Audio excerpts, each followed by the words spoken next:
Let's see. I cannot start my video, Taylor. Okay.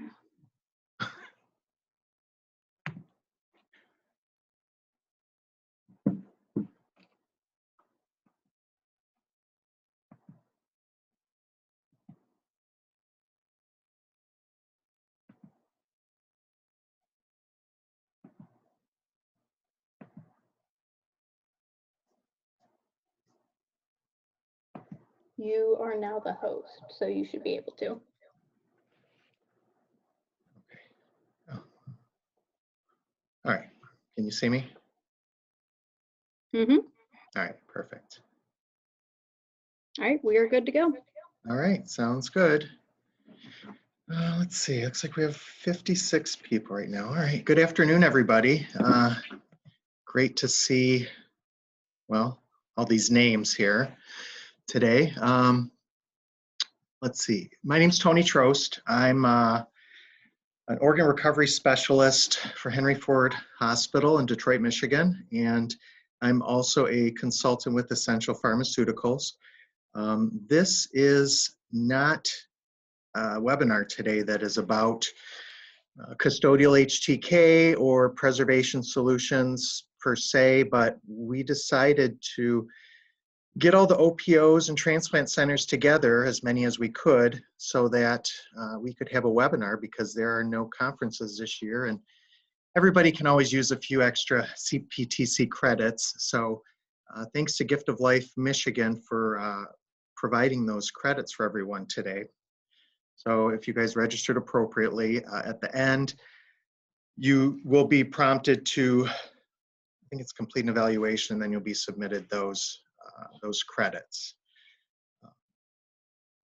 Also, just a couple housekeeping items. So all of these topics, they're unrestricted topics by the presenters. So we just, I just went to all the OPOs that I knew people at and said, hey, do you guys have anything interesting to share with the other OPOs and transplant centers out there? And so we have a great lineup today, from Oklahoma to Tennessee to Michigan, all the way to Colorado. So lots of great information to hear.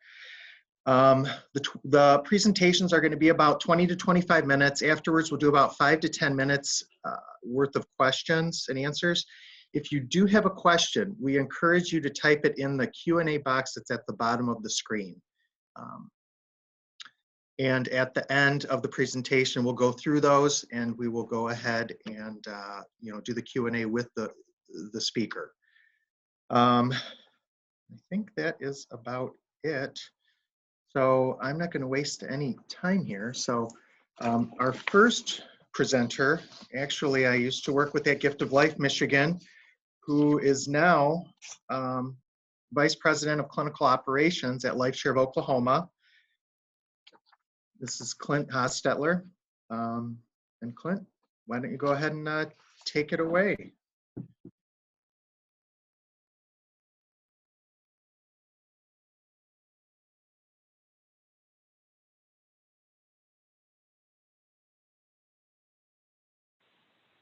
Okay, can everyone hear me okay? Yes. Okay, well, good afternoon, everyone. I'm sorry if there's a little bit of background noise. I volunteered for this and then realized that I was traveling with family today, so joining you from on the road. So it's a pleasure to be here. Thank you to Tony and to Essential Pharmaceuticals for sponsoring this. Excited to hear what everybody, some of the new and innovative things that people are doing. I'll share with you, I'm going to try to be, the clock right now, respectful of everybody's time, so I will get through this pretty quickly. We did a study, we're a very aggressive DCD, OPO, and so our kidney discharge were a little bit higher than what we wanted them to be, and so really we looked at a lot of things that we could do to optimize kidney function. One of them was practices around treating cold perfused kidneys. So that's what this pilot study that we undertook is going to describe, and we'll kind of jump right into it. Before I start, I have no financial or non-financial disclosures. We'll talk about some products that were used in different trials, including ours. It's not necessarily an endorsement on my part for any of those. So a few of the learning objectives. getting right into it here. So we'll discuss and understand the importance of hypothermic kidney preservation. I know that's something that obviously this population is pretty familiar with, but we'll just kind of from a high level touch on what the benefits of that are. We'll review some of the historical literature that talks about treatment of donated kidneys with a vasodilator, and to be honest, there's pretty limited data to support the use of a vasodilator.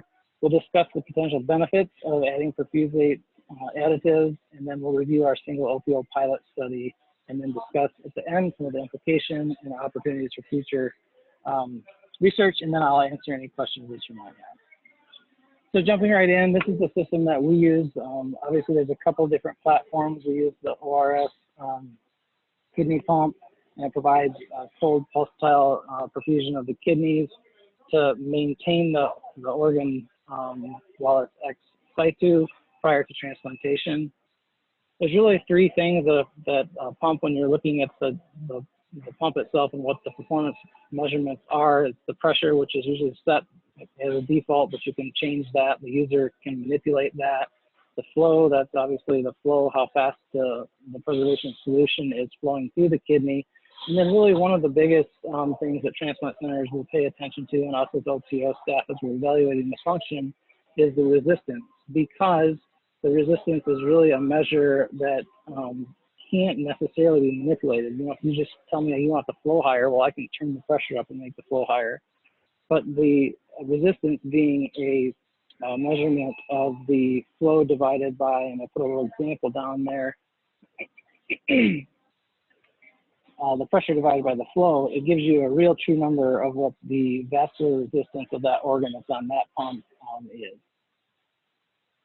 And so the applications of the technology, as I talked about, it provides better outcomes. There's quite a bit of research to support this. There are a paper that I have linked to this presentation that shows there's a reduced incident of delayed graft function, especially an increased one-year survival rate. And this is, I think, magnified by some of the ECD kidneys, the more distressed organs that we sometimes have a harder time placing. And so this is actually a quote from one of the papers that I looked at. Renal resistance of allograft undergoing hypothermic machine preservation is considered a measure of organ quality. So again, if we can optimize the kidney and we can improve the resistance, our chances to get that organ transplanted should improve. But we at the same time want to measure the impact that that has on the recipient. And so that's part of what this study did. Another thing that I think is important to pump out, and we have these conversations with transplant centers all the time, is you really look at the pump parameters in terms of the entire donor clinical picture. So just because the resistance is high, if the sister kidney has a normal resistance and there's nothing about the donor that looks abnormal, we should probably bring that into the OR and take a good look at it and evaluate the kidney's function based on the entire picture, not just the perfusion numbers. So what are the goals? They're to preserve the organ, right? To allow the transplant center and the OPO to assess the graft function. Can we do some optimization of the organ function and optimize the utilization of those donated gifts? And then obviously this is all about taking people off the wait list and keeping them off the wait list. So we want to improve the recipient outcomes. So some of the, as I looked at the literature and talked to other OPOs, these are probably the three classes of medication that I'm most often either heard or saw being experimented with. So mannitol, a very large molecule, reduces swelling in the intravasculature. Heparin, if you have a patient that has a real long warm ischemic time, or known clots, TPA is a good intervention, and then vasodilator is the medication that we're going to be talking about here specifically. So this is a little bit review of the literature.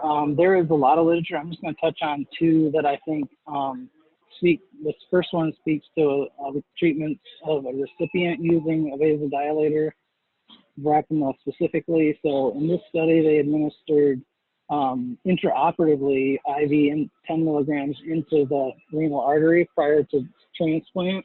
And then they followed that up with treatment 120 milligrams PO every 8 to 12 hours for the first 2 weeks post-transplant.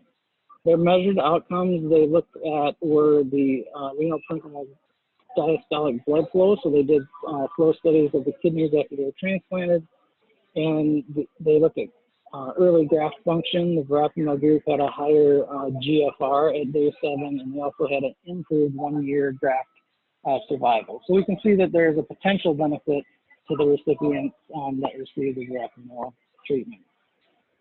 The closest thing that I could find to what we wanted to replicate was a study that used this paired kidney donation model, where they treated one kidney on the back table with HTK.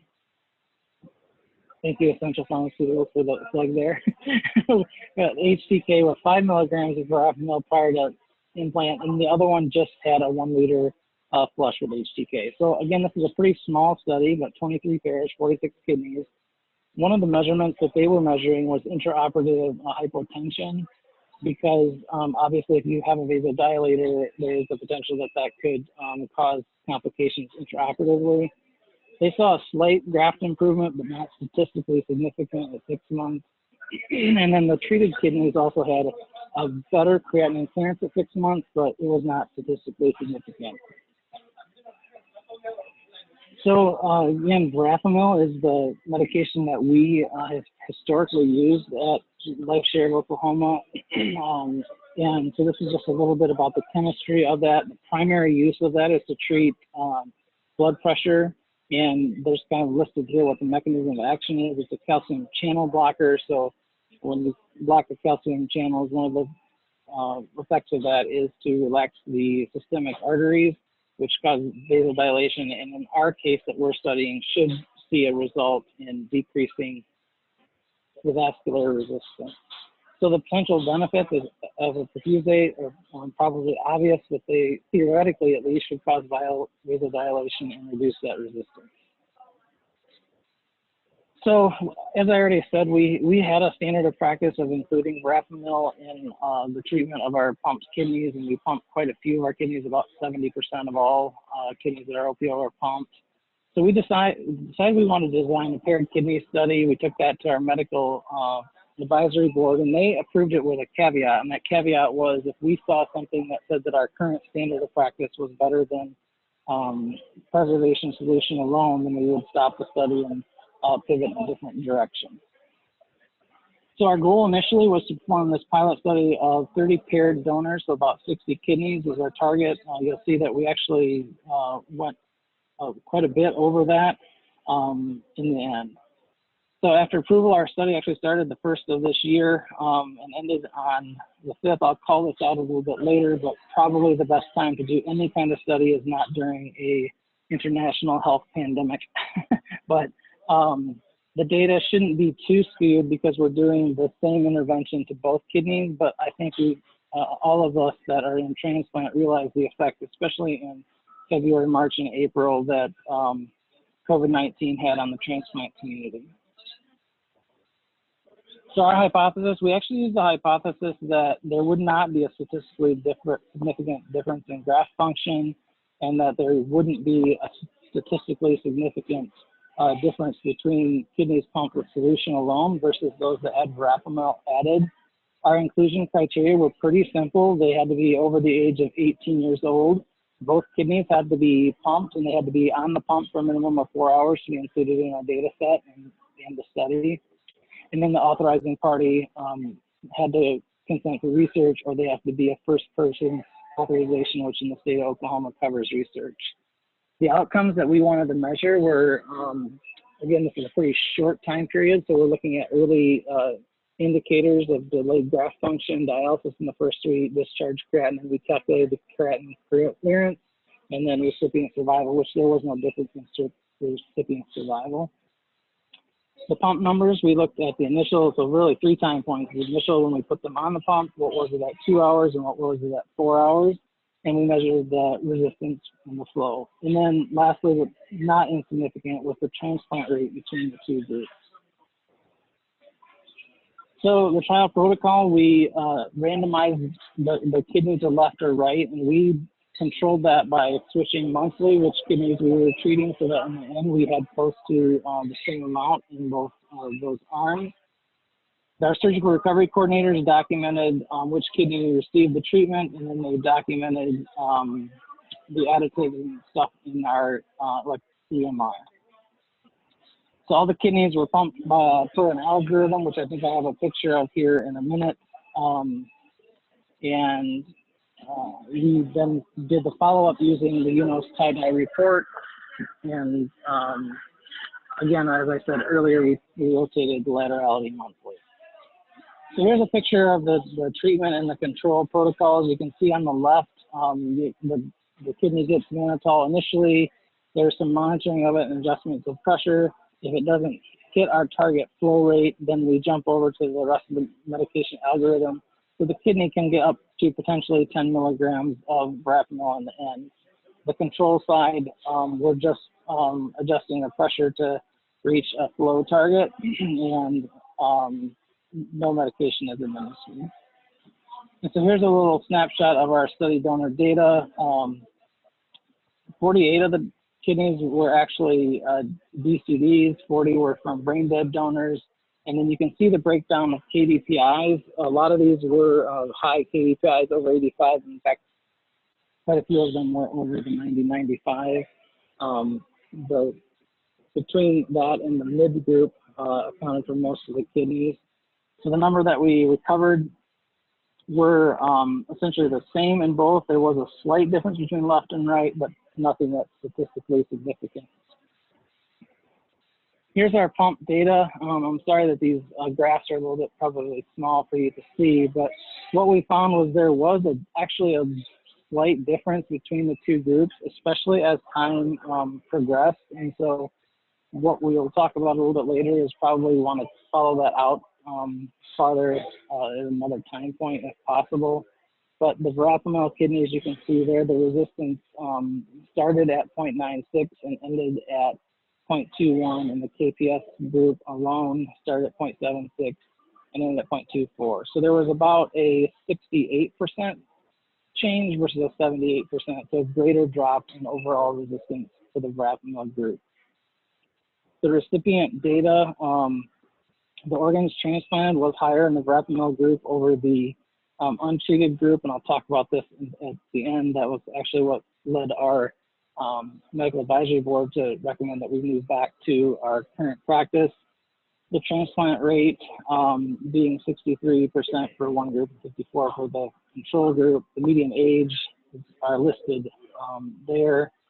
DGF was just slightly higher in the verapamil group actually, and then the mean creatinine at discharge was lower. And so just a little bit of a discussion, as I already called out, COVID-19 could have impacted some of the transplant outcome data, and so that's something that we just wanted to call out here. And while there were slight differences in outcomes, it doesn't really represent a statistically significant number because we're working with such a small number of enrollments. It would need to be closer to the 400 number to give it statistical power to make any kind of real strong scientific claim. And while both the flow and resistance were slightly better in both groups, there seemed to be a greater divergence in that as time progressed. So probably in this future study, you would want to follow that out further. And again, as I alluded to, the difference in transplantation rates between the two groups is ultimately what directed our practice. So it's obviously important that we reported what the early outcomes are, but we will be following up and publishing what the one-year graft survivals are on those recipients that were able to get that on. And as time progressed, again, it calls out here, we should extend that time period in a future study. And then this really what we feel like is this work establishes the groundwork for a larger study. What we've, I think, proven here is that while the question of if there's a significant benefit to the recipient, there definitely is a sizable but not significant difference in the transplantation rate, which is obviously what we're all trying to accomplish here. And there does not seem to be anything in the literature or in our data to suggest that this would be harmful to a recipient. So we're putting together a manuscript an abstract to describe our experience. And what we've talked about, and I've actually had conversations with a few OPOs now, is sponsoring a larger trial to try to get to that statistically significant number where we can make some decisions about future clinical practice.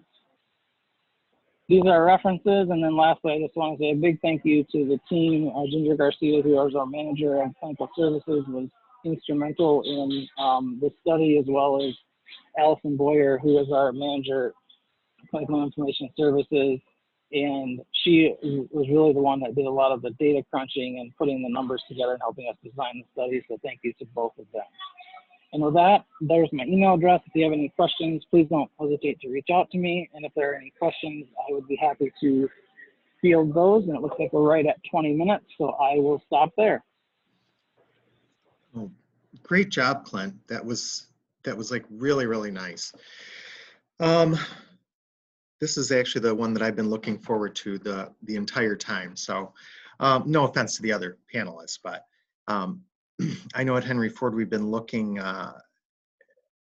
for studies out there on additives on pumped kidneys, and there's just not a lot out there.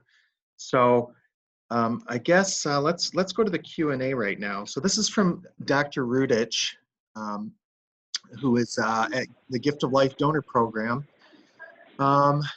in Pennsylvania. Let's see, I take it the transplant centers were not blinded to this. If you wish to do a larger study, it's imperative that the recipient centers are blinded to the treatment groups. So was the transplant center blinded to this? They weren't blinded. Good question, Dr. Rudich, and hello from Oklahoma. Hope everything is well with you. They were not blinded to this in terms of it was in the documentation in the donor record. We have to document additives to the kidney perfusion. So I think you could look at a true placebo versus treatment study. Our transplant centers are all represented on our medical advisory board, so they knew that the study was going on. But to be honest with you, I'm not sure that they looked that deeply into how the kidney is treated. They're really just looking at those pump parameters. But I agree that blinding the transplant center to what the intervention is would give this more strength. So great question and comment. Okay, let's see. So we have another question. This comes from Mark Slotmaker. When looking at the renal resistance, aren't you also measuring the manner of cannulation and how good that went? Yeah, good question and comment. And how we treat that is if there is more than a 0.05 difference in the resistance between the two kidneys, that usually is a good indication that we need to go look further at how the kidney is cannulated, make sure there's no kink, and that, you know, we have the cannula centered over the artery versus offset that could be occluding the artery. So yes, it's a short answer to that, but I think when you look at a large study, a lot of those variables would come out in the numbers, I guess is the easiest way that I can say it. I'm probably not saying that right, but yes, that is a factor that can affect the resistance. But that's something that we tried to control for by following our normal standard of practice to ensure that there isn't any mishaps in cannulation. Okay, let's see. So we have a couple more. Next is from Mark Ducrow. If you had a kidney that was pumped for 12 to 24 hours, would you give it verapamil again? We generally don't, and that the protocol that I showed you there is how we treat it. Once we get to that 10 milligram dose, that's the last dose that's given. There is really no metabolism of the calcium channel blocker as I understand it, so I'm not sure the benefit of that. Although I will be the first to say I'm not a pharmacist, and pharmacokinetics and stuff is probably something that I don't want to speak out of my scope of practice, but no, we don't. We medicate after the 4-hour period. Okay, and then one more follow-up question from Dr. Rudich. Any thoughts on why the DGF rates were higher in the treatment group?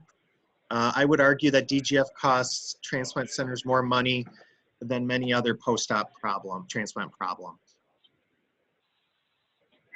Yeah, I don't really. And again, I think the challenge with this study is that because we have such small numbers and there's such small differences, it's really hard to say if it's anything more than chance, right? And so I think that's something that would have to be monitored carefully as you went throughout this trial, because I do recognize, obviously if you have to give someone dialysis longer, that's going to have a negative impact on the transplant center as well as on the recipient.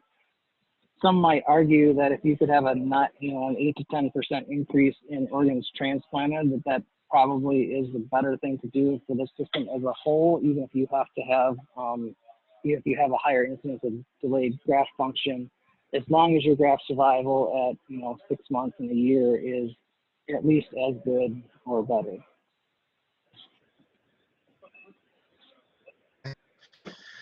Well, I just wanted to say, how many transplant centers was this involving? Just one?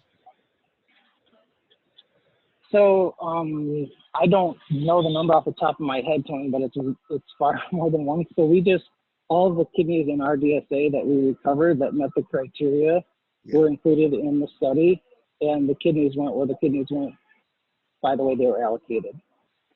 Okay. So I these just are didn't both local and national shares. Okay. I just meant as far as like the recipient treatment protocol.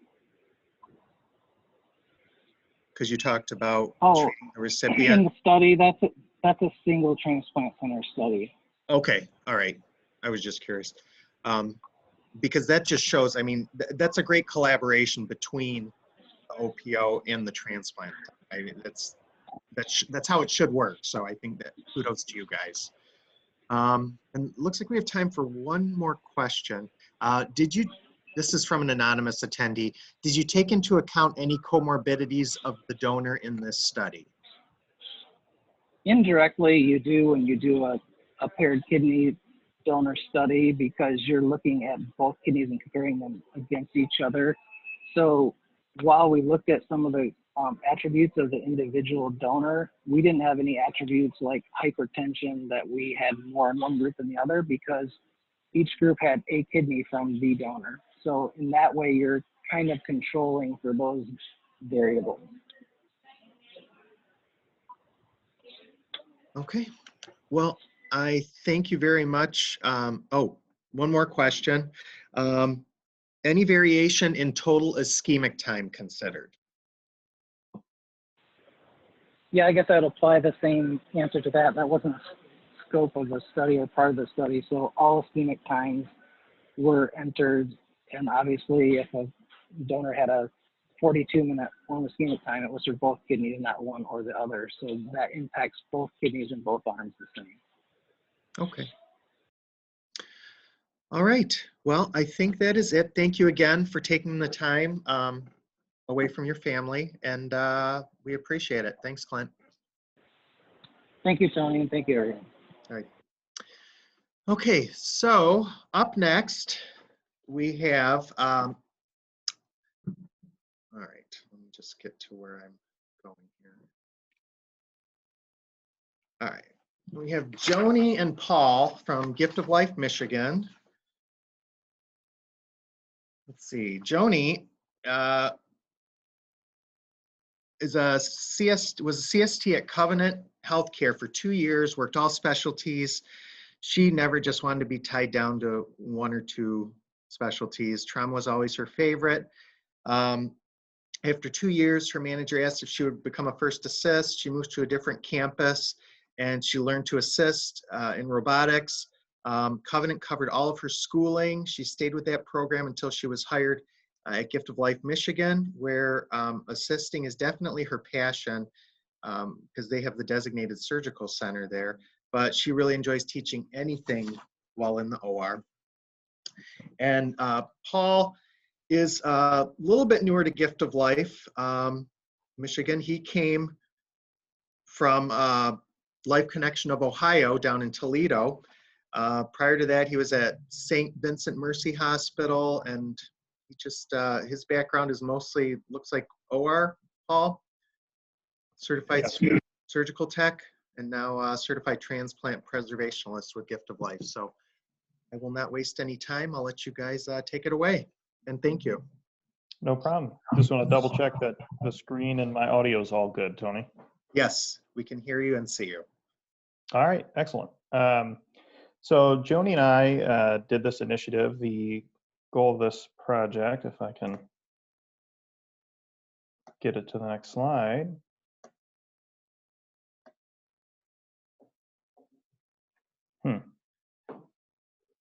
Here we go.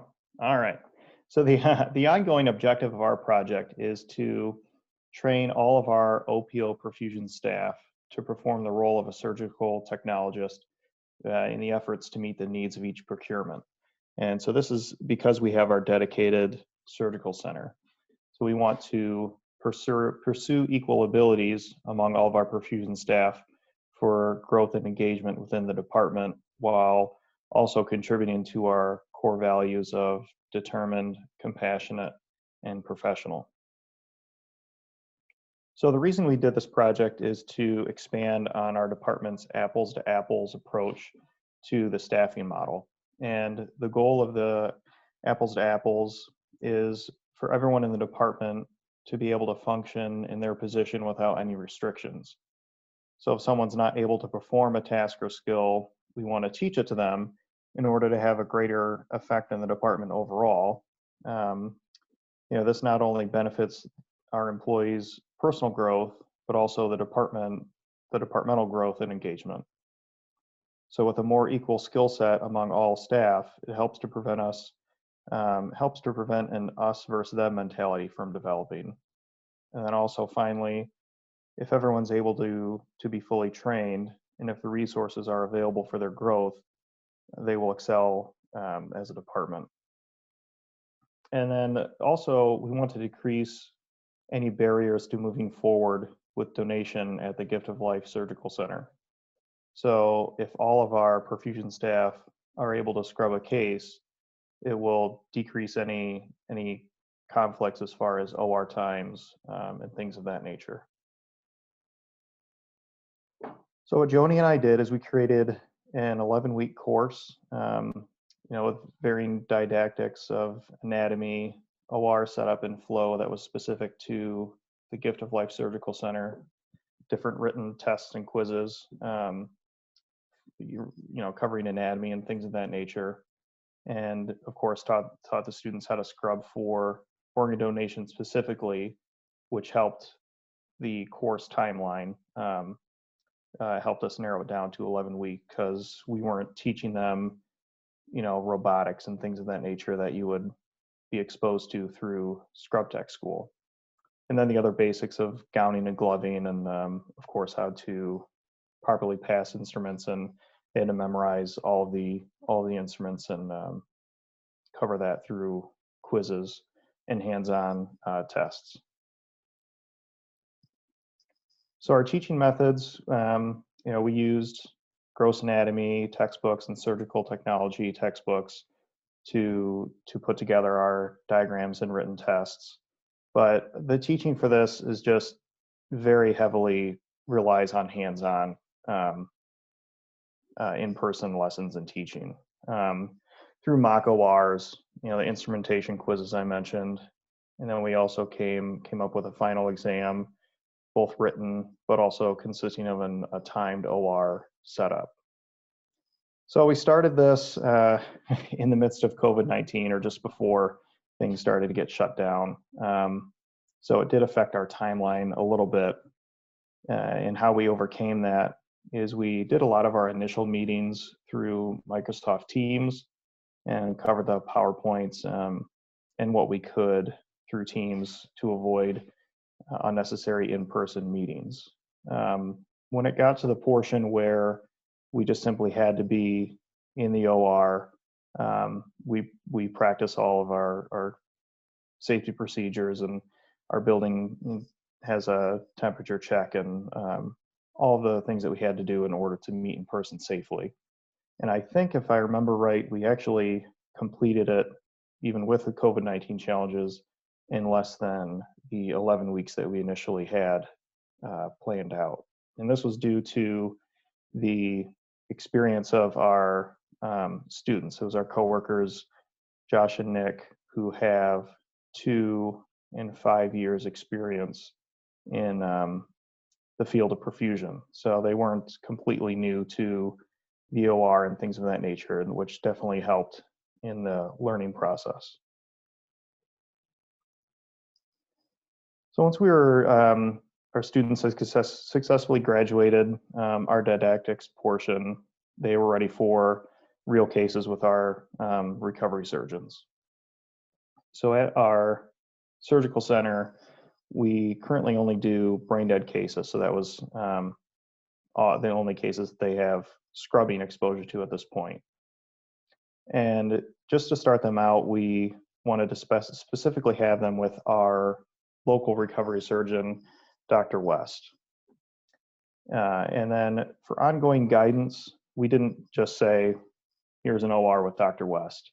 We gradually ease them into the OR in the sense that first either Joni or myself would be present as backup, scrubbed in. And then from there, they've currently advanced to where any of our other ORS staff can be present who also have the ability to scrub. In this way, they're not just out there on their own. We're able to back them up as needed. As far as feedback, we wanted to track the progress of the project and their skills. So after each case, we have a feedback form that is filled out by the staff who's precepting them for that case. And then also we touch base with our surgeons to see if there was any large areas for improvement or issues that they encountered, which to my knowledge, we didn't encounter any issues in that regard. So the common issues and challenges for this project weren't really anything of mention. It was just, of course, COVID, which I'd mentioned, but they progressed really well. So they moved forward as we would expect anyone in scrub tech school to, and caught on very quickly to instrumentation, and all of that progressed great. So as the current status right now, they are scrubbing cases with or without Joni or myself. It just depends who's on call that day, and they're moving along great. So we're very excited for the success of this project. So as far as tracking the growth, I did say that we have a feedback form that we fill out after each case to track some of the metrics, the date and donor type, what organs were recovered, and then things that would be specific to a surgical tech skills as far as the organization, Mayo stand, how they're doing and progressing with the passing of instruments, anticipating surgeon needs, their assertiveness, which are two very important things for any scrub tech, if they're receptive to feedback, and then also any strengths identified or other areas for improvement. So to track to kind of quantify that feedback form, we kind of broke it down into some more visual graphics of what type of case, which they're all brain dead at this time, and what organs were recovered. In this way, we're able to just kind of better conceptualize what is written down on the feedback forms, and as well as breaking down their skill set of completing tasks either independently, if they just observed, completed with assistance, etc., which obviously just comes with more experience and exposure. And then additionally, there were options for free text with each feedback form specific to them. We could say if they're doing good in this area, better in that area, etc. And then a little peek behind the curtain. Along with this project, we also have one coming in the future in regards to first assisting. So we have 2 certified first assists on staff, and they're working on a project to train the rest of the team to first assist both on brain dead and DCD donors. And that was the end of my presentation. I'll open it up for questions. Great job, Paul. Did Joni have anything to add, or is this? I will just add, I'll add that when we started letting them scrub cases, they started with abdominal cases only. And Yes, thanks, Jen. then gradually started doing abdominal and thoracic cases. Forgive me if you mentioned this already. Does anybody have any prior scrub experience, or were you dealing with fresh? Neither of them went to tech school, so this was, I mean, they made our job pretty easy. Like Paul said, they both have been in perfusion. Nick's been with us for 2 years, or Nick's been with us for 5 and Josh for 2. Okay. So they know their way around the OR, so it was pretty much just scrubbing cases and their instrumentation. Okay. Let's see, we have a question from Megan Stevenson. What options would an OPO have to implement a similar program if the OPO currently doesn't employ any CSTs and has no current plans for opening a dedicated donor recovery center with the goal of helping team members be more competent and proficient in the OR? Yeah, that's a great question. I figured that might come up because of I know that not a lot of OPOs have a dedicated surgical center. I think that would definitely be a project to brainstorm with your management. But off the top of my head, I think your best resource would probably be your local transplant center and their tech staff, if they have time to have an OR available to help staff better find their way around the OR. It would definitely be a challenge, but I think it would be resolved with the best cooperation between the OPO and a local transplant center if possible. Okay, great. Thank you, Megan. Also, as well, maybe if there's a local surgical tech school, you could potentially reach out to them for to kind of get the wheels turning. Okay, we have another question. This is from Mark. How do you assign which role your staff does for the case, scrub versus perfusion or preservation?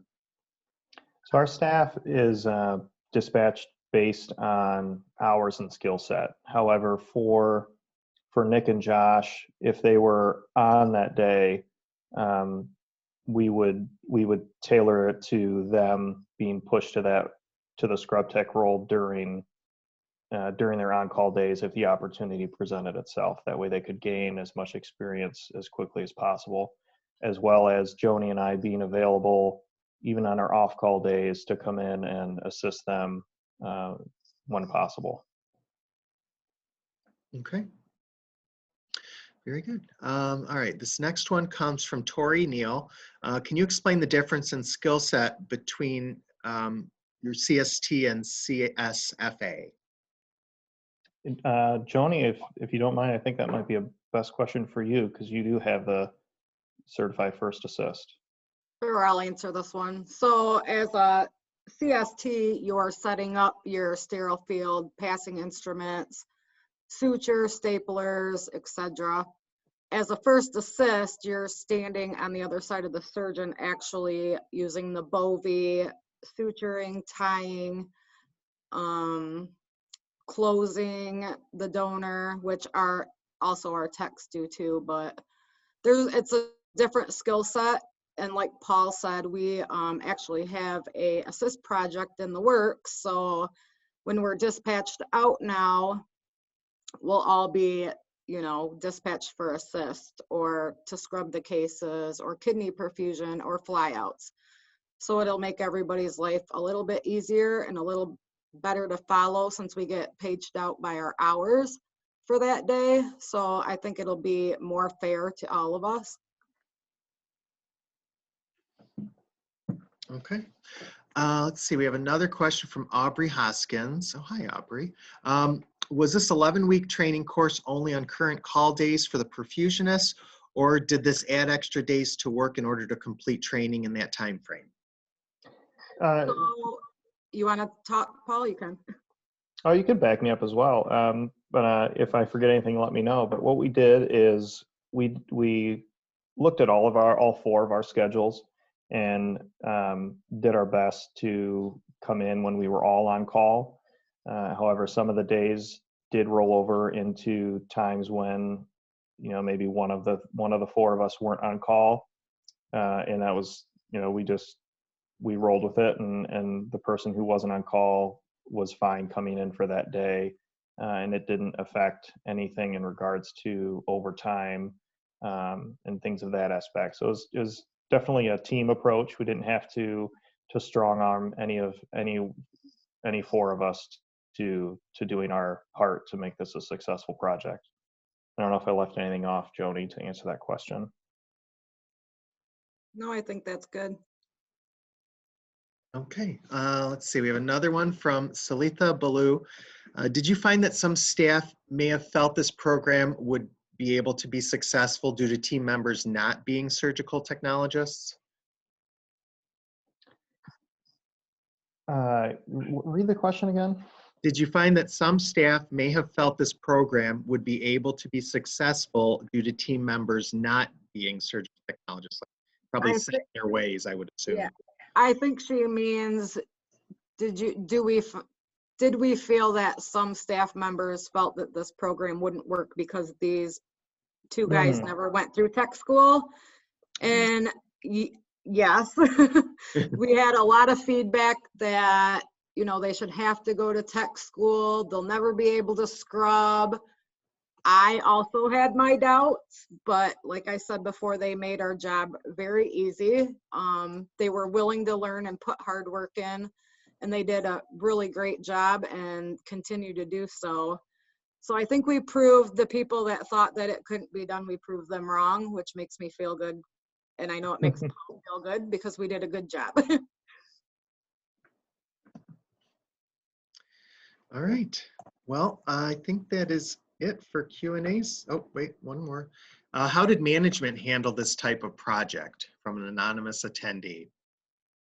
So this was actually a suggestion that, you know, it came from management, unless I'm wrong, Joni. You know, Joni and I were approached, and in regards to moving forward with our apples to apples approach to our staffing, we were approached by management to make this happen, and we were, you know, we jumped at the opportunity, and we're happy to have a successful first class.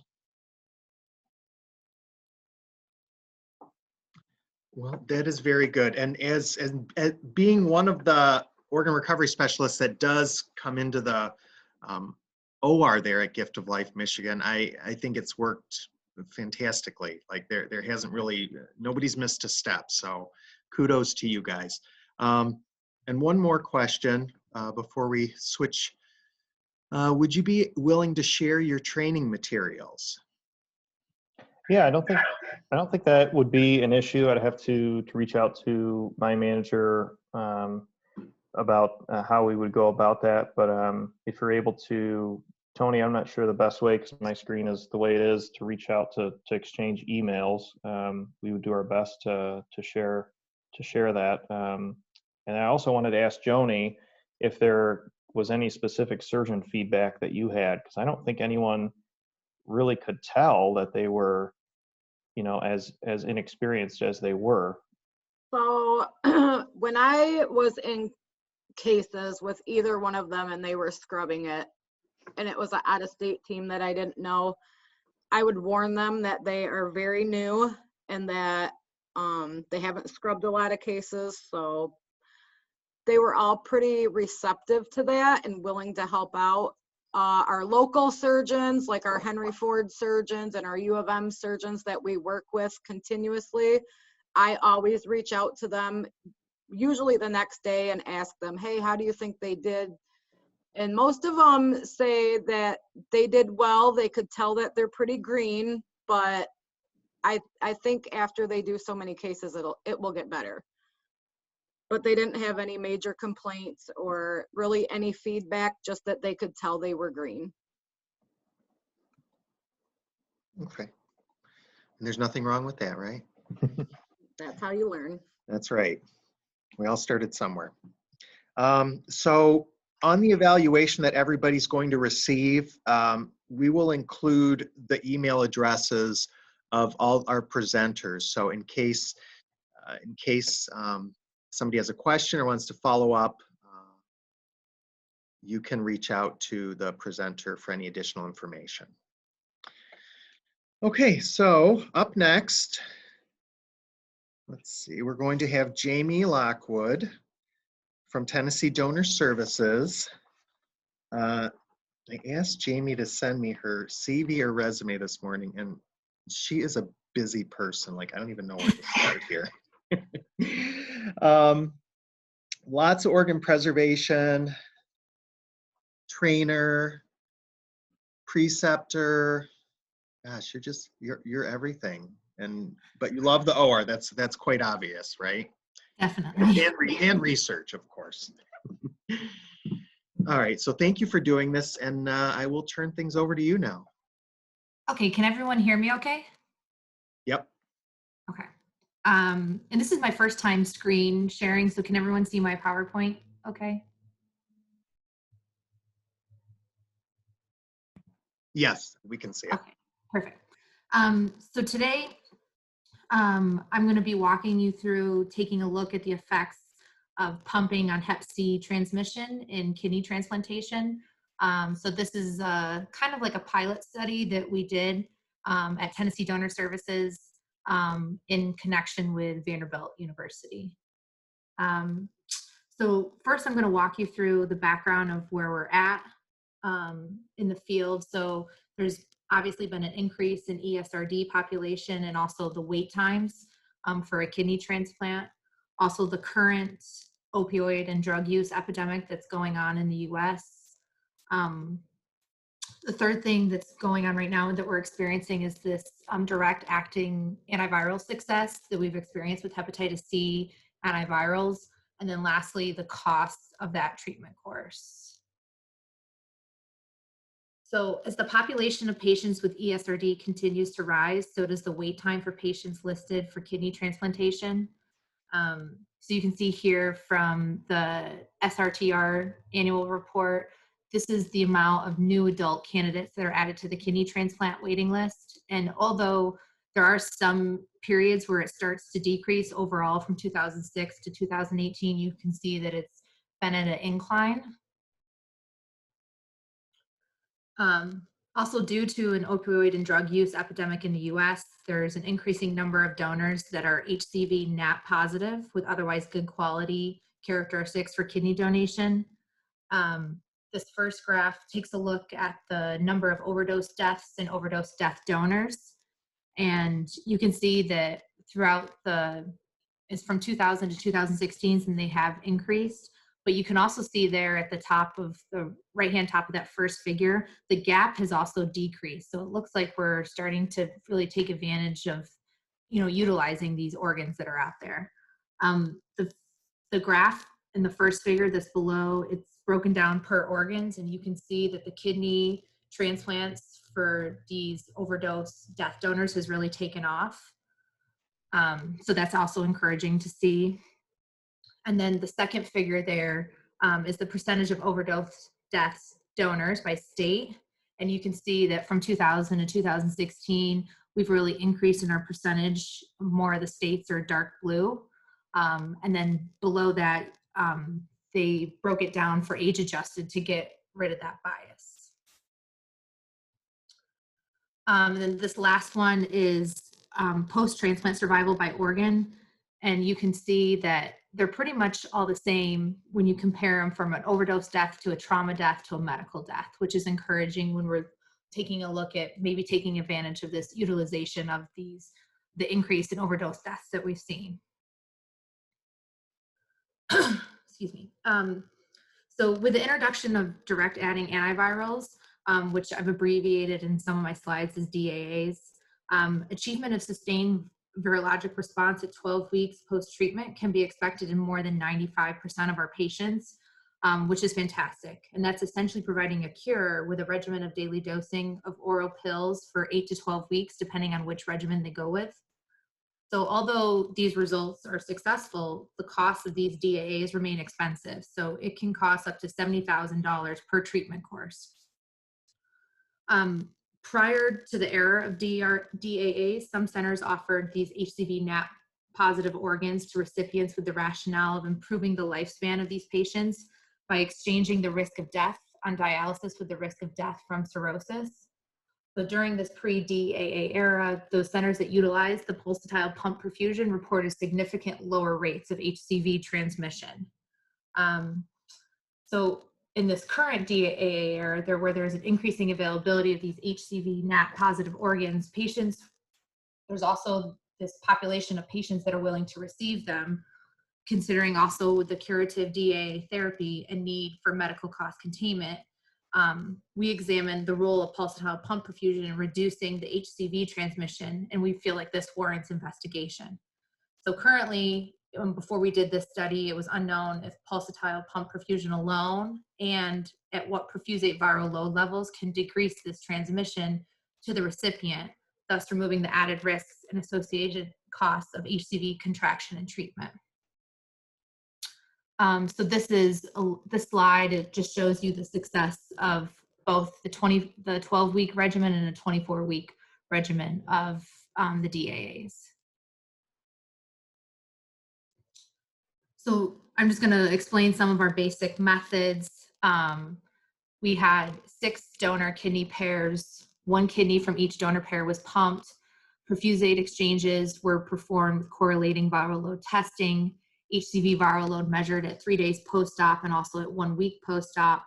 We also took a look at the time from transplant to detection of viremia, time from transplant to initiation of DAA, and the sustained virologic response at 4 and 12 weeks. So there were 6 pairs of NAP positive donor kidneys with 1 kidney from each pair that underwent pulsatile pump perfusion. We also tracked and recorded the donor characteristics. You can see them listed there in that figure, just to see if maybe something else was contributing to either the success or the failure of these transplants. Viral load was measured in all recipients at post-operative day 3 and also at 1 week post-operative. Other transplant outcomes collected were time from transplant to detection of viremia, time from transplant to initiation of DAA, and achievement of sustained virologic response at 4 and 12 weeks after completion of DAA treatment. We also, again, tracked and recorded our recipient characteristics of the transplants, just to see, again, if there was some bias or something in there that was contributing to either the success or the, maybe a hindrance of our success for this study. And then lastly, we tracked and recorded the transplant characteristics of the transplant itself, just again to track those and make sure that we were looking at all factors. So to highlight some of our results, let me see here. So this first figure is our perfusate HCV viral load. HCV RNA levels in the pump perfusate over time for each of the 6 HCV donors. HCV viral levels in the perfusate of the 6 pump kidneys show detectable virus throughout the pump cycles. Donors 1 through 3 had at least 1 perfusate viral load level, which was low enough to be unquantifiable through our lab. But fortunately, all showed detectable virus throughout the pump cycles. So each time the perfusate was changed, there appeared to be a decrease in the viral levels of the perfusate compared to pre-perfusate change. The donors had lower levels of virus in their final perfusate levels compared to initial levels, although the perfusate viral levels decreased with increasing pump times. Unfortunately, this was not statistically significant. So the second result we had was in this figure 2, this recipient HCV RNA levels. So recipient HCV RNA levels over time from time of transplant to after treatment with direct acting antivirals. Donor pairs are denoted such that the recipient, which received the pump kidney, is in the solid line. And then The unpumped cohort is dotted, and then they're paired up so that each patient of the kidney pair is kind of one after another and they're the same color. So the 6 recipients who had kidneys pumped had a mean viral level less, but again, not statistically significant than the unpumped recipients. This was incredibly close to being statistically significant, but unfortunately just missed that. And then lastly, in this table is the transplant outcomes. So the two that we're really focusing on are mean time to initiation of direct adding antivirals. We saw that that was increased, and you can see that in the teal box that's highlighted on the left and the green box that's highlighted on the right. And then so that was increased for the pumped and unpumped cohorts respectively. Also, we saw that the HCV quantitative RNA PCR on day of detection was lower for the pumped cohorts. But again, this was not statistically significant. So let's discuss, what all this means. So transplantation of HCV NAP positive kidneys to recipients is an evolving field, with these types of transplants occurring more frequently with reported excellent short-term outcomes. Recipients who receive prophylactic or preemptive therapy rarely develop viremia. However, in centers that follow a real-world approach, almost all recipients develop HCV viremia, and the approval for DAA unfortunately can take up to several weeks. So in addition, the DAA medication regimen is costly, and there have been uncommon but significant adverse effects associated with the new HCV infections, including early rejection and immune activation of other viruses. Fortunately, we didn't experience any of those, but there has been research out there that has published that finding. So therefore, our goal is to minimize the actual transmission of HCV and HCV NAP positive to negative, with likely improved patient outcomes while allowing for cost savings by avoiding or decreasing, the duration of expensive treatment drugs. So our results from this small sample indicate that a short course of pulsatile pump perfusion alone does not appear adequate to reduce this HCV transmission. It may decrease the initial inoculum of HCV. However, this does not seem clinically significant in terms of HCV replication. We found no significant difference in post-transplant outcomes between the pumped cohort and their paired counterparts, unfortunately. One of our speculations is that it is possible that this virus harbors itself within the kidney, and therefore it's not amenable to standard pumped dilutional HCV eradication. So the trajectory of viral replication for all patients was similar. All patients in our cohort received DAA therapy, and they also had undetectable HCV RNA by 3 weeks following initiation of the DAA therapy. However, even with these very low levels of virus in the perfusate, as demonstrated in our study, viral transmission unfortunately still occurred. So kind of looking forward to the future, more recently, HCV viral transmission has been prevented by ex vivo lung perfusion using ultraviolet C perfusate eradication in humans. So these types of models may ultimately be trialed in other solid organs for transplant, such as kidneys. In particular, methylene blue contained preservation for kidneys is another ex vivo approach being studied to decrease HCV transmission from transplantation. The effects of methylene blue on many pig kidneys affected with HCV RNA positive serum has also been investigated. They flushed the organs with differing concentrations of methylene blue and found it was able to eradicate the virus. This study has important implications for human trials in ex vivo practices that may eradicate and prevent HCV RNA transmission. So we're looking into both of those arms to see if we can add those to our pilot study. So although we had negative findings, we believe our findings are hypothesis generating and can serve as foundation for exploring future interventions. Limitations include the small sample size that we had. We only had 6 kidney pairs and a relatively short perfusion runs. I know some of the studies that have been performed in the past pumped their kidneys for like 20 to 24 hours. So none of our kidneys were pumped for more than 12 hours. So that was a limitation of our study as well. Additionally, donor viral loads prior to procurement may have been useful to correlate post-operative levels to get rid of that bias. We did have, we've had some people speculate that that decrease in that viral load could be due to that rather than the pumping itself. So in conclusion, a short course of pulsatile perfusion alone does not appear adequate to decrease HCV transmission. Future studies should examine pulsatile pump perfusion with additional ex vivo interventions, such as UVC perfusate eradication and methylene blue infused perfusate. So that's all I have. Thank you for letting me present that topic. And does anyone have any questions? So I have a quick one. So just to understand, so is there 100% transmission into recipient from a Hep C kidney? Yes. Okay. From what we experienced, we did not experience the same results that that some people previous us have experienced. Okay. Because I know, like, people are transplanting a lot of Hep C organs, especially in the non-Hep C recipients now, and it's nice to know that more people are doing it, just so the organs aren't going to waste. Oh, definitely. Now that they can treat Hep C. Let's see, any questions? Any other questions? So as I stated before, we're also going to be sending out the email addresses to all of the presenters with the evaluation. So feel free to reach out to the presenters. And are you going to stay on through the end, Jamie?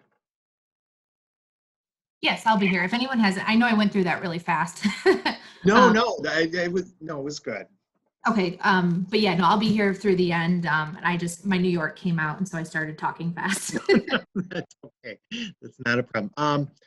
Somebody, let's see, Megan asked if there'll be recordings or copies of slides available. Yep, the recording actually is going to be, everybody who registered for this will receive a link to the YouTube recording of this, which is going to be posted tomorrow. So no need. See, if you did talk too fast, then they can just go over it again tomorrow and slow it down. So you're good. Well, Jamie, I really appreciate it. Thank you so much for taking the time, and have a great day. All right, so next up, we have Eric Lowe from Donor Alliance. Eric is also organ recovery specialist there. Previously, he worked at University Hospital in Denver and as an anesthesia tech, and then in Billings, Montana, also as an anesthesia tech and a CNA in Big Timber, Montana. So Eric, welcome. Thank you again for doing this, and we're looking forward to hearing your presentation today about reducing discards in kidneys and biopsies. Thank you again. Thank you so much. Like you said, my name is Eric Lau. I'm one of the organ recovery specialists with Donor Alliance here in Denver. I have been with Donor Alliance for 13 and a half years. And Donor Alliance is amazing. It's a great place to work. And I really love organ business. I've never really thought I'd be in this position working for Donor Alliance or being involved in organ donation. This is a great company to work for. So we always start all of our presentations off with kind of the Donor Alliance mission, vision, and values. We call it ILEAP, integrity, leadership, excellence, accountability, and people first. And then our mission is Donor Alliance saves lives through organ and tissue donation and transplantation. And then our vision is maximizing all donation opportunities for our loved ones and donors. Just like Gift of Life Michigan, we have a standalone facility called the Donor Alliance Recovery Center, known to our staff as just the Recovery Center. It functions, which we call kind of like as a small operating suite. We have 3 operating rooms, one dedicated for organ, one dedicated for tissue, and one that's actually a hybrid room. We also have what we call our donor care unit, which functions much like an ICU would. So when we transfer our patients over, they go into the donor care unit, which is a 2-bed room. Then they will come to the operating room. So we're able to have 2 people in the DCU and 2 operations going on at the same time, which we have not had in the past few months, but as of COVID, because we've slowed down, we have kind of slowed down as well. As you can see here, this is what Donor Alliance has done so far for the year. This was just updated this morning, so we've done 20 donors so far this month, and our donors are down from last year, obviously, like I said, because of COVID. We've done 174 donors so far this year.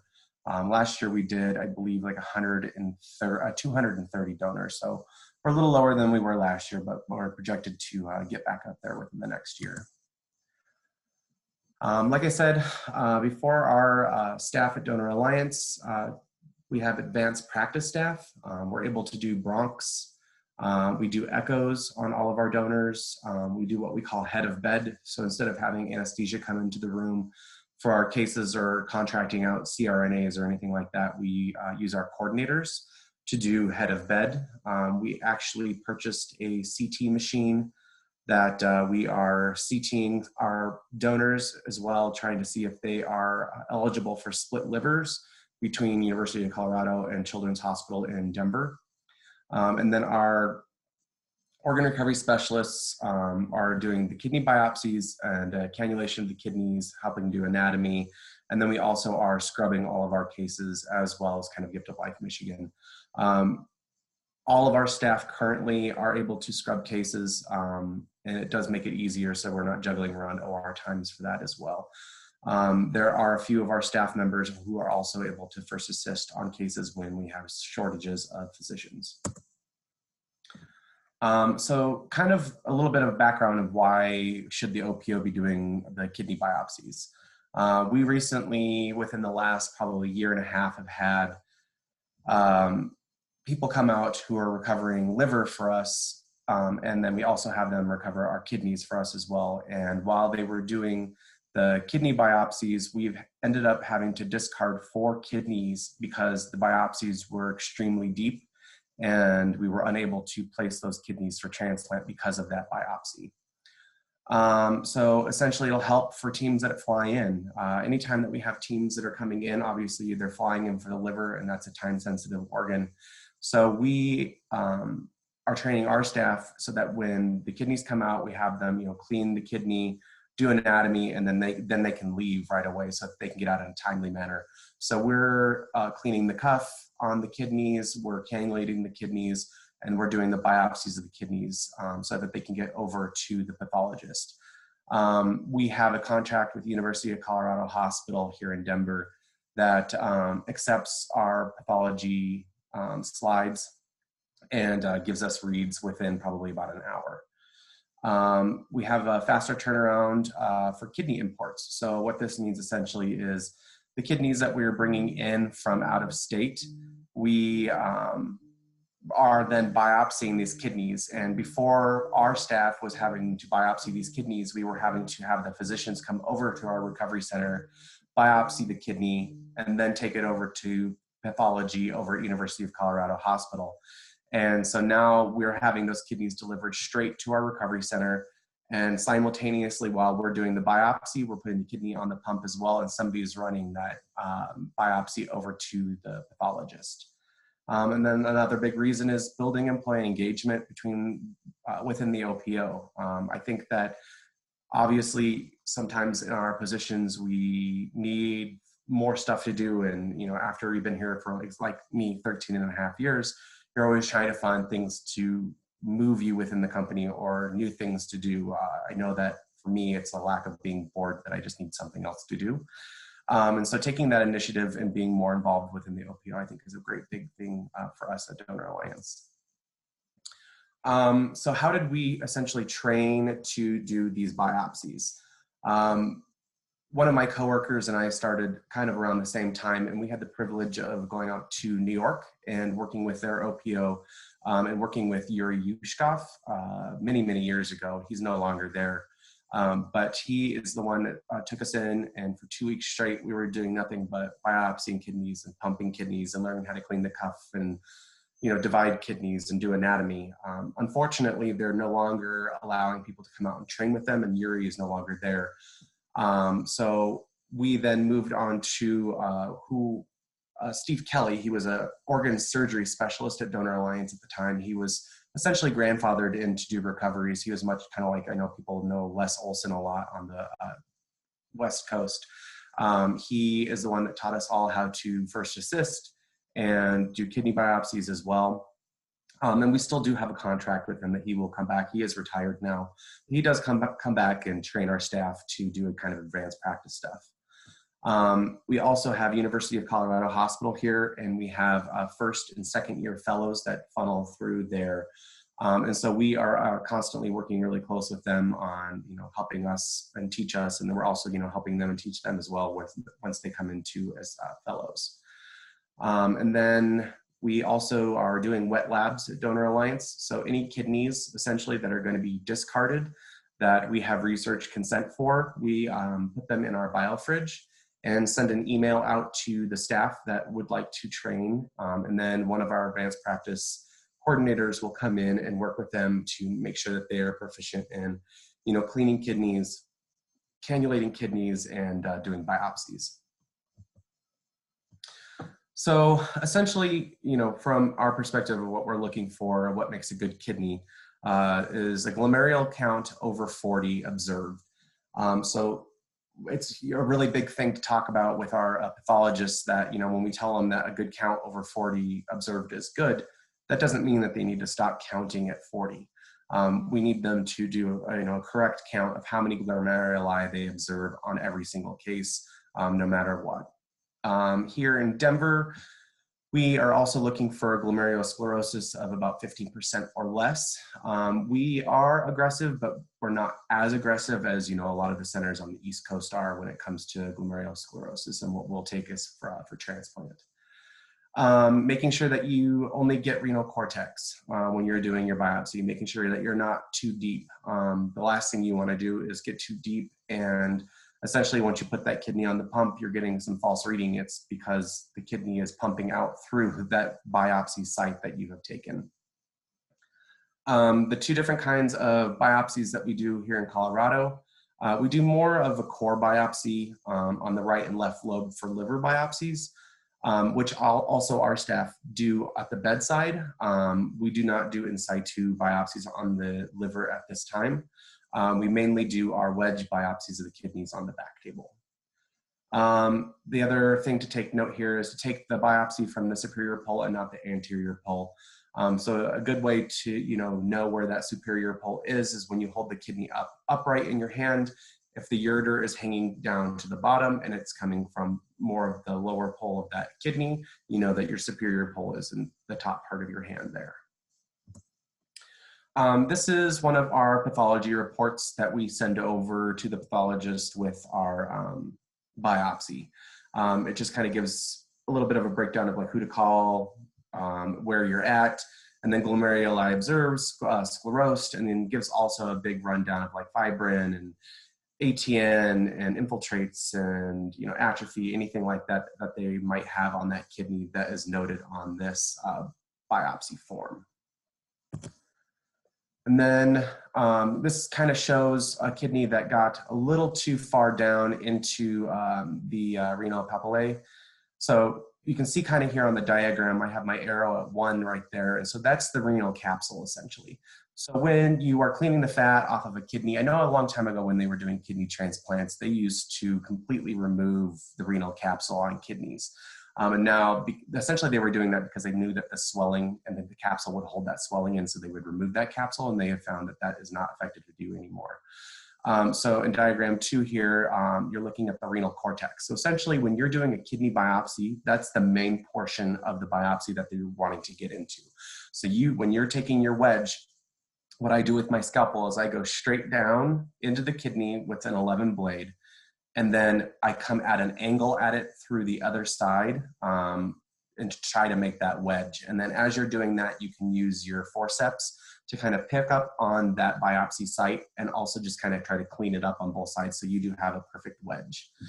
And then now you can see in number 3 here at the renal papillae, you can see that they did get too deep there. This one was figure 8 sewn shut, and they ended up using this kidney. But when we did put it on the pump, it was potentially leaking through that biopsy site. So, you just got to be really, really careful when you're doing your kidney biopsies that you're not going too deep on those kidneys. And then here is kind of a biopsy slide, kind of showing what a good glomeruli looks like versus one that's sclerosed. I am no pathologist, but the one on the left, we're looking at, nice red ridge around the glomeruli. And on the right-hand side, the sclerosed ones, that edge looks like it's almost non-existent, but there's still kind of that circled area there, and that's scarring essentially from the fibrosis of the kidney. So this is a good indication between the two of healthy glomerulosclerosis versus one that's really sclerosed. I think on that's all I have for my presentation. I'm not sure if anybody has any questions or not. Yeah, we have a few so far. Feel free to type in more, but let's see. So what is the reason you take a wedge biopsy and not a punch biopsy? This is surgeon preference here in Colorado. They are the ones that have asked us to do wedge biopsies on all of our kidneys. Okay. What percentage of kidneys are discarded due to these wedge biopsies not being done correctly? So, like I said, within the last year, we had 4 kidneys out of all the kidneys that we had here in Colorado that were discarded because of a visiting surgeon taking too deep of a biopsy. Okay. Jenny Wackler asked if it's possible to get a copy of the PowerPoint. We're going to be sending out the recording to this later on. It'll be tomorrow. The recording will be put out on YouTube and everybody will receive the link. But today with the evaluation, if people wanted to reach out to the presenters to see if they, wanted to send their presentation or any information, they're more than welcome to do that. Any other questions here? Let's see. So this is from Michael Moore at Gift of Life. What is the logistics of getting the biopsies to the appropriate lab for the reading? So we have a car service here in Denver that we use. And so essentially while we're in the operating room doing these types of cases, we have them on standby. But they're also picking up physicians from the airports or the hospitals and bringing them to our offsite recovery facility. So we've got drivers always on standby. I would say at least 2 drivers that are driving our staff and the physicians around. So we always have them run the biopsy over to University Hospital, which is only 4 miles away from our offsite facility, Donor Alliance there. So they take the biopsy over, deliver it to the pathologist, and then once the pathologist, they stay there while the pathologist reads that biopsy, and they take a picture of the pathology sheet for us and then bring us back slides as well once that biopsy is read. Now, do you guys, this is just from me, do you guys have like an electronic viewing of the biopsies for surgeons to look at, or? Yep, and so then we have a microscope at Donor Alliance. After we get those slides back, we scan every single biopsy that we take at Donor Alliance, and then we upload it into UNet and then our charting system, True North. Okay, great. It's, it's so much easier, for the transplant centers. Especially with cases going out where they're going, getting into national placement, and you've got that questionable, glomeruli count or, anything like that. It might also prove to help with placement, having those biopsy slides left.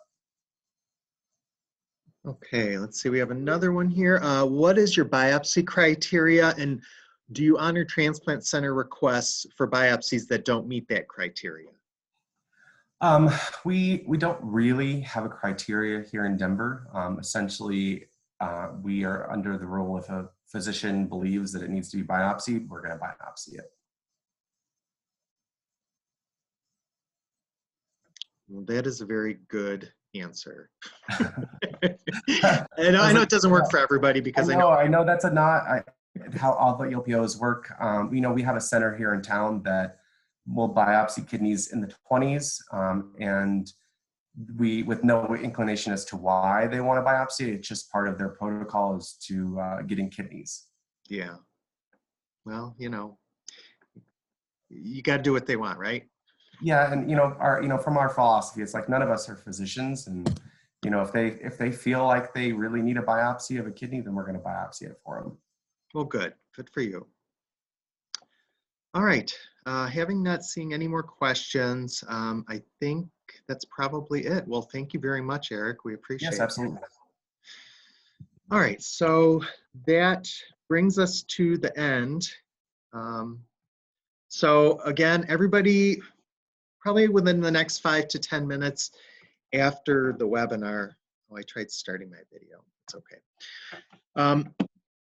The next 5 to 10 minutes, you're going to be receiving an evaluation. So go ahead and fill that out. That will contain all of the presenters' email addresses. We're hoping to have another one next year. So if you guys are, if anybody's doing anything interesting, please don't hesitate to reach out to me. My contact information will also be in that email you're going to get. And again, tomorrow you should also be receiving a follow-up email with a recording of what was done today. So I think it was a great webinar, a lot of positive feedback so far. Again, thanks to Essential Pharmaceuticals for hosting this and Gift of Life Michigan for providing the CEPTC credits, and then again to all of the OPOs and transplant centers that are represented here today. So thank you again, everyone. Have a great day.